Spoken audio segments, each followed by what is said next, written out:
Me o'clock is a unique concept that takes the numbers in a watch and replaces them with the word me.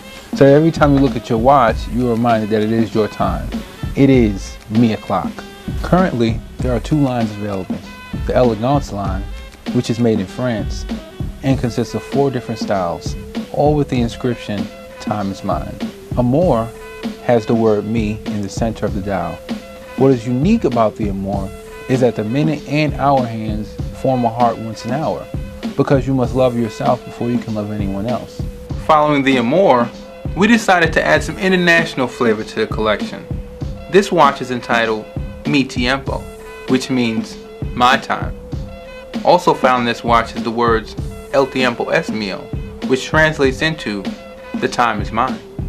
Next, we have the shades of gray, which shows every hour is literally me o'clock. Are you ready for this one? The eclectic watch actually goes counterclockwise. As you can see, the numbers go backwards. We don't all spend time the same way, so why should we look at it the same way? Now, we have the sports line, which is actually made in China. We have entitled this watch the Eclipse. It has one of the Me O'Clock logos in the center, and it has a special message engraved in the back that reads, "Some say there aren't enough hours in a day. We made time for you." Just as a little reminder, there's always time. Who's to say you can't be greater than you were yesterday? Who's to say there isn't enough time? We made time for you. It's me o'clock. Is it your time?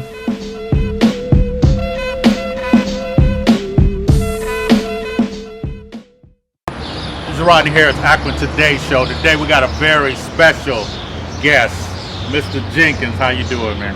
I'm blessed, man. How you feel? Okay. Good. I know you're from Cleveland. Yeah. But that's all the neighborhood. Yeah. And you were an actor, right? Some of that nature. Yeah, I'm doing some acting right about now. Yeah. Okay. I Do know a few you. other things. I know you got some John Travolta. Yeah. John Travolta came in like roughly May 21st with an upcoming film called Criminal Activity. And I come from Georgia and knocked the role of Demetrius, which is basically a rival of John Travolta. He's playing a guy named Eddie, which is Mafia, and I play a guy named Demetrius Fleming, which he's like a drug lord / gangster. You know, I have about 9 or 10 bodyguards, so you know, I'm kind of big time wheeler, you know. And it's a real good movie. You know, we just finished up the 26th of June, which we shot a long time. We shot till about 6 in the morning out there on the boat, Lake Erie and whatnot, going through some lines and what have you. But it was really a good movie. Okay, so you play against John Travolta. So like, is this like your pretty first? Much. This your first lead? No, this is the first major lead where I had a lot of lines. You know, I've done other things with Tony Grant, Angela Winbush, and Robin Givens in this play called Church Girl. I was just in a production in Georgia called Slavery to Freedom, written by a guy named T.Y. Martin. I was associate director, and then before that I did another play, Mrs. Billingsley, which was a comedy. So I've been up on some nice, you know, artwork, you know, for the eyes to see and just get a little background on. Yeah. So how did you get into it, man? Was you like a little kid, always run around doing the acting thing? No, actually I'm originally from St. Louis, Missouri. And I come to Cleveland when I was about 11, 12. So I had this skill of gymnastics. I used to walk on my hand. There was a guy named Charles Robinson, they called him Butter Rob. Hell of a swimmer. He was specializing in butterfly. So he invited me to come over to the Caribbean Theater one day, and I went over there and watched him work. And I had decided that's what I wanted to do. By that time, I was roughly around 16, 17, 18 years old. And so after I had a friend of mine named Charles Levels, which is an actor. He was like Chuck Norris's right-hand man in some things. He did In the Heat of the Night. He was on one of the daytime soaps. So he was like real busy in the field. And after I got over there and seen what the building does, I was like, okay, I want to be a part of this. So I just kept, staying around the building, going, and then I took a couple acting classes and whatnot. And next thing I know, they was calling me to read and audition and giving me roles. They was giving me roles one after another. And then there was one lady said, well, they got a new star in town and it ain't Butch Terry. Well, Butch Terry was a known actor over at Caramel. He'd always get the roles and whatnot. So when I came in, I guess I had some swagger that they hadn't actually observed before. So they was like, oh, this boy here ain't no joke. So they just kept giving me roles after another one. So, but, being at Caramel, I did a lot of work theater-wise, but never got anything from that making a major dollar bill where they're paying you in the neighborhood $200, $300, $400, $500 a week, $500 a day, $1,000 a day, $900 a day. I mean, there's actors out here that's getting ooh-wee money a day to just, act. And this role right here was a pretty profitable role. Okay. Now, you talked about some of the struggles. I know some of these young people think that they can just come into something and it'll happen right away. Nah. How long did it actually take you to get to this level right here? About 35 years.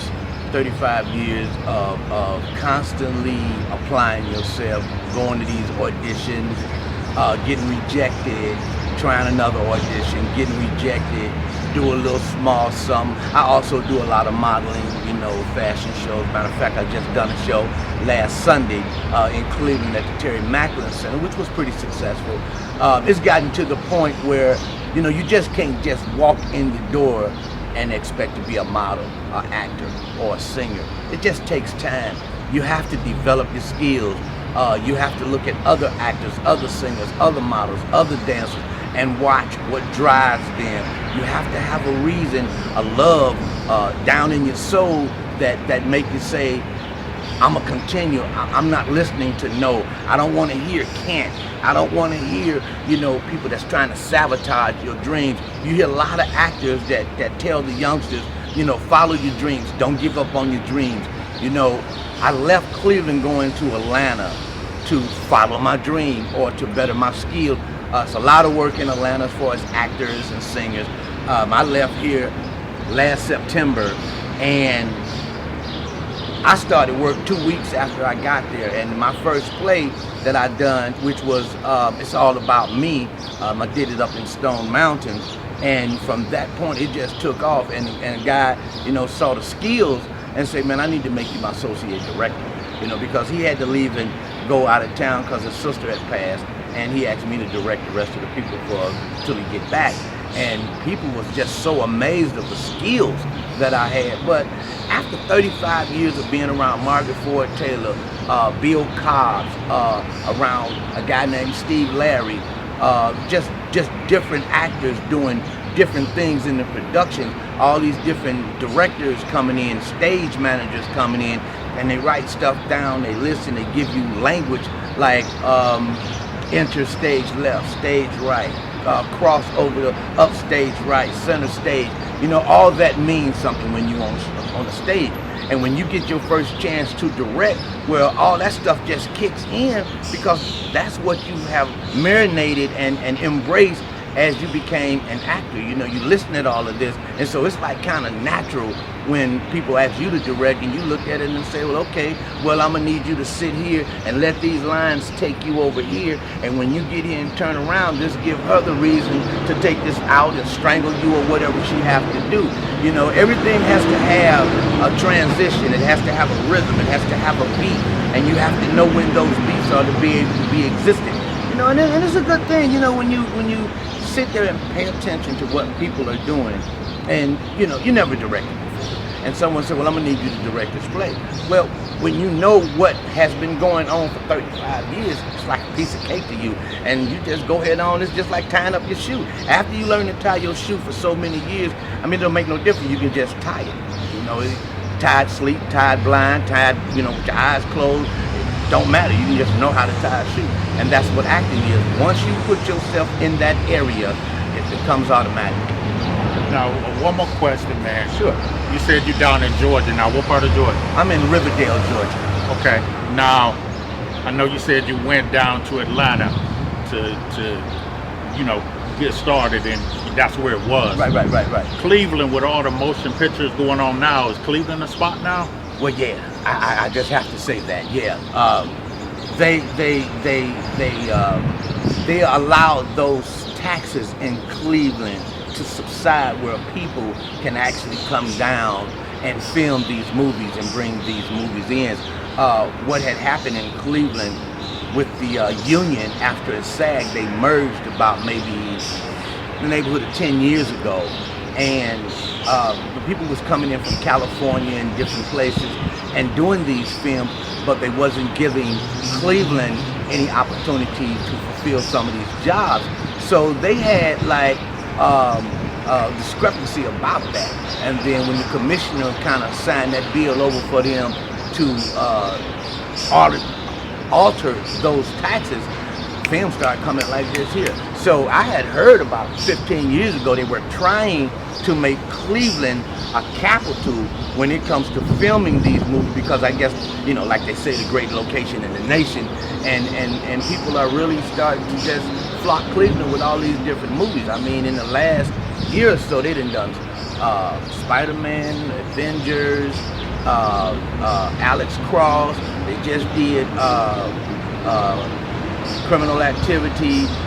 They getting ready to do the Bronze. It's just a lot of work that's getting ready to come to Cleveland.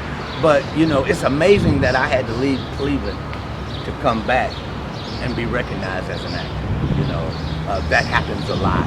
But it's just so much work around the world now as far as actors, especially in Atlanta. So I mean, it's all fair in war. You just gotta apply yourself and you just keep going, because even if it wasn't Cleveland, I would go to New York, I'd go to Washington, which I have done before. I go to Atlanta, go to Cali. I mean, wherever it goes. Matter of fact, I have a script now that's kind of on the hush, because it won't be in no production until maybe a year from now. But I was handed another script to do a part that one of the guys that was playing Detective Santiago, he gave me a role that him and John Travolta is putting together, and I have that to look forward for. But as you pray and give God His glory, He'll bless you in the manner that's needed, because He don't make mistakes. He knows where to put you when it's time to put you there. So, hey, here I am talking about it. Here goes Tyrone Jenkins. Tell them the name of the movie. The name of the movie is Criminal Activity, starring John Travolta. Look for me. My name will be Demetrius Flemings. Peace. After today's show.